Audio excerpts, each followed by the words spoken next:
Fala, pessoal! Hoje eu vou abrir mais um pacotinho que chegou hoje. Esse aqui é para presente. Então, vamos ver o que é. Eu comprei esse brinquedo pro Eliezer, que ele fez aniversário recentemente. E só que chegou só hoje. Ó, ele é uma pista de corrida. Ele gosta de dinossauro, então eu comprei esse aqui. A cor preferida dele também é verde. Então ele vai amar esse aqui. Não vou abrir para vocês verem agora, porque eu tenho que entregar assim de presente para ele. Mas eu vou colocar no pacotinho de presente para dar para ele, e assim que ele abrir, eu mostro para vocês. Então, vai ficar assim, pessoal. Eu vou dar uma coladinha com fita aqui e vou entregar para ele. E é isso, pessoal, a comprinha de hoje foi isso. É o presentinho do Eliezer. E até a próxima. Tchau. Eliezer, a mamãe comprou um presente para você. Sim. É. Pega. O que será que é? Pode abrir, mãe? Abre.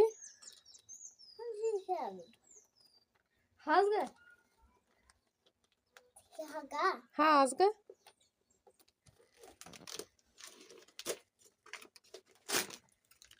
Ai.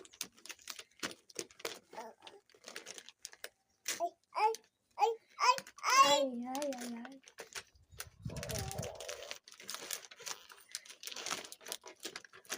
Ah, é de não falo. Eu tô com uma cova ali.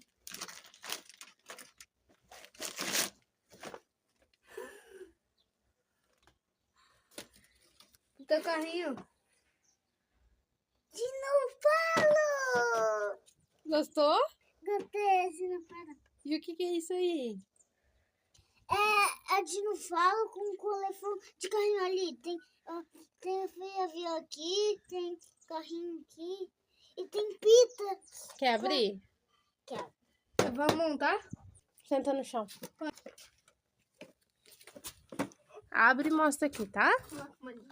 Não dá pra abrir. Ajuda ele ali. Abre. Não é do maninho. É do lado. Acho que tá colado com fita. Me dá. Deixa ele, deixa. Deixa ele, o Senta aí, presente senta é aí. dele. Não. Senta aí. Tá rasgando toda a caixa. Amália, Me ajuda? Não. Aqui, o barradinho. deixa ele. Vamos montar, Eliezer?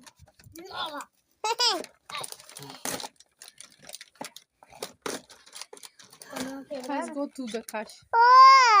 Aí, ó. Vamos montar? Um carrinho. Espera que eu vou montar aqui esse carrega. Mostra aqui. Mostra. Olha que veio com o carrinho. Uhum. Um carrinho. Mostra aqui, ó. Olha o carrinho. A mamãe vai ajudar a montar, tá? Agora eu quero saber como é que se monta isso daqui.